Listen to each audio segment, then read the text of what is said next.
Today will be English vlog. Today I will talk in English because I will say about my skill assessment.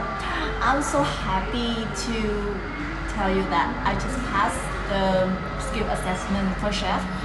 I just got the successful outcome later, so I want to share what they have asked me and how I answer them to get that successful outcome.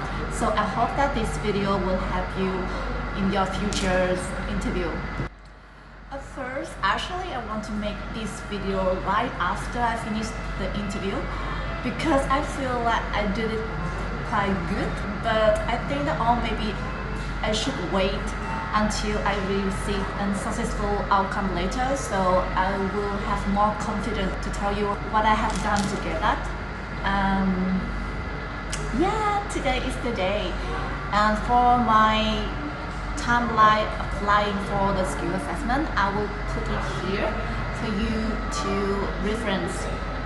And now we'll start about the main things that all the question they ask me, and get ready.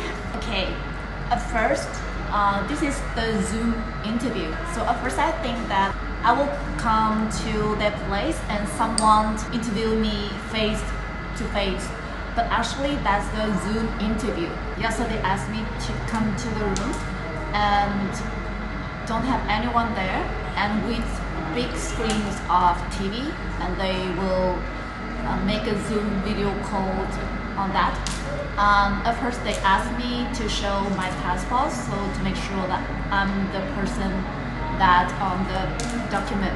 We need to check, is it the volume of the Zoom is suitable for you, or is it too loud, or it's too small.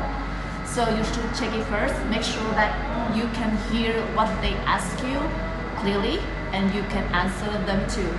At first they told me that we'll have two people, two assessors, that one person will be the person that directly interviewing me, and the second person, he seems like a senior assessor, so he just evaluates all the interview.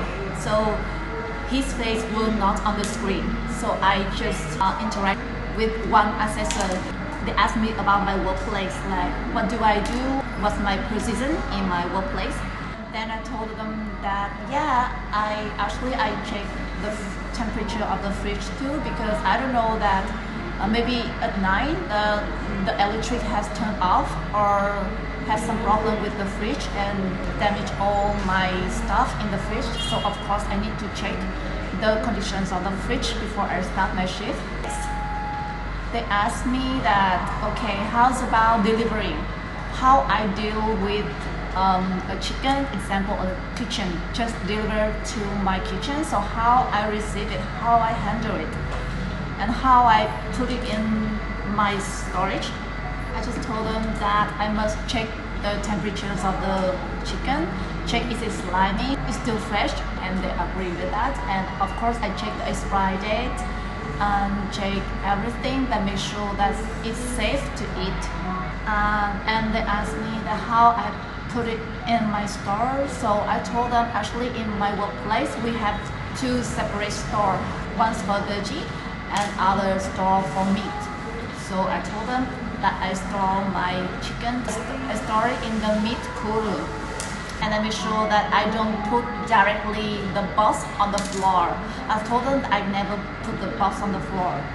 I put it on the shelf, kind of the lower shelf, the bottom shelves of the cooler. I think for other restaurants, they can easily search your menu on website. So I think you should actually know each dish you will make, because I think they will ask you a random dish and ask you how to make it. But for me, because I work in the event kitchen, so made because the menu is not on the website. So they just asked me that which dish that I made that I confident with that dish. I just told them that I do the salad, but they say that salad that's fine, but it's kind of not challenging. It's kind of easy to make. So they asked me that do I make another dish that more challenging. So I told them that I make the pasta, like it's kind of seafood pasta, kind of blonde fettuccine, and they asked me how I make it. So I just told them how I make it, and they asked me about the Bisque too. So I just told them sometimes I make it, sometimes I make the Bisque, and I told them how to make it.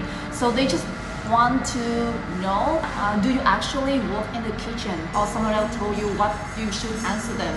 So if you actually work in the kitchen and you just told them exactly what you do every day, so I think that's not kind of difficult for anyone that they actually work in the kitchen, but they really focus on food safety. All of your answer, you must focus on food safety.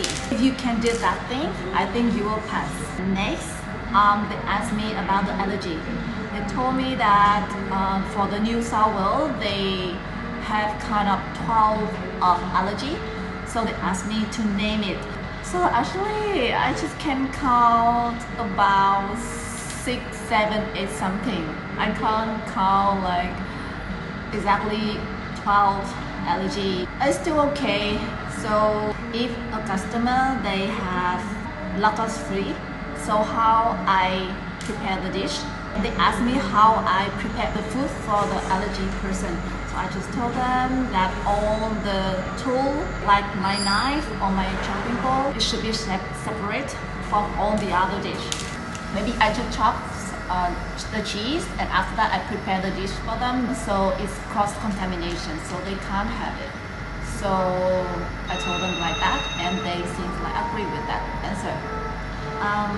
Okay, after I prepare that dish, how I deliver it to the customer. Okay, when they ask me that question, I think that I should check the temperature of the steak or ask the wait staff about the satisfactions of the customer, but they say no, they don't want to ask about that. So they asked me how I deliver my dietary dish to the right customers. So I told them that at my workplace we will have a sticky note, write the name, exactly the name, and exactly the table of that customer. So it can't be wrong with that. And they really happy with that answer. And next, they asked me about the chemical. I store the chemicals in my workplace. So I told them that we have a separate store for chemicals, and that store is quite far away from the tool, from the dish, from the plate.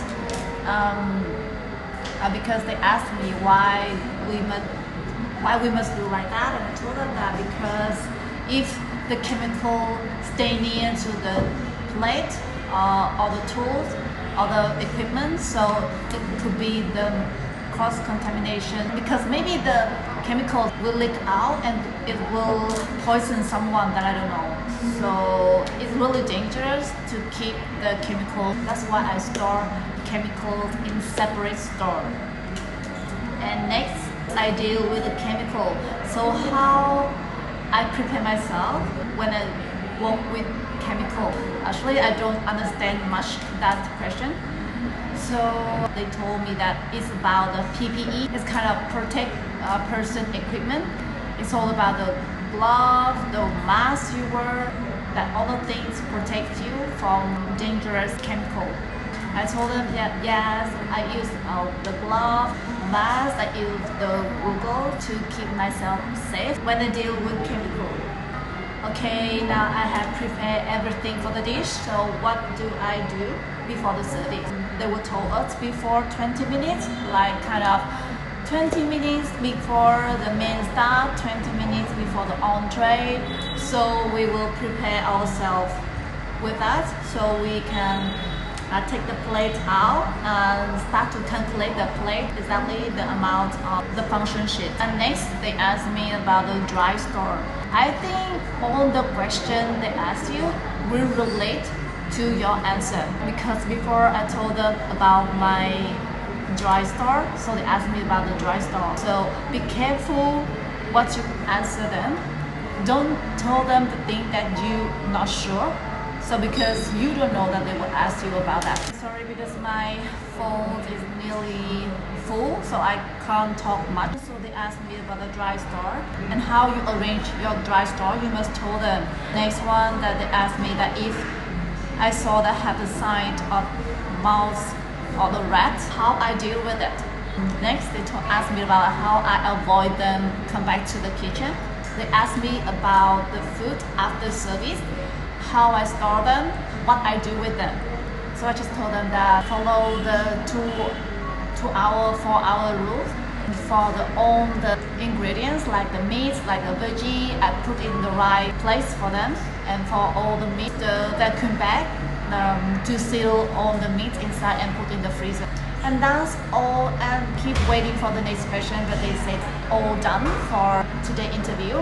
And actually it just took me about 40 minutes. It's quite less if compared with my college, because almost of them have an interview for about 2 hours, 3 hours. But for me, it just happened in 40 minutes. They're kind of really happy with my answer. So, and they told me that I did really well, and they told me the result will have about 2 weeks later. But actually I have waited more than 2 months for me, because the problem is about my agency. I keep waiting for a really long time. So after 2 months, I asked them, and they just gave me a successful outcome letter that actually have signed us for about a month and a half ago. Actually, I'm really happy now because I have the successful outcome letter. So I will use it for my applications for visa 491 and 190. I'm just waiting for my PTE test. Have a successful outcome later, such a great honor for me already, and just focus on my PTE test only. Thank you guys for watching, and hope you guys will pass your skill assessment. Don't be nervous because the assessor really are helpful, they really kind and they nice. If you don't understand much their question, they will guide you to the right answer, because maybe just about the language, because English is a second language. And hope you guys will have the good result of skill assessment. And for the other question, I think you can search on the YouTube. Have a lot of people have reported their question, and so for my exam, I have watched a lot of video on YouTube too, and they helped me a lot. I'm really thankful because I have watched those videos, because it makes me feel confident. Okay, thank you so much, and see you on the next video.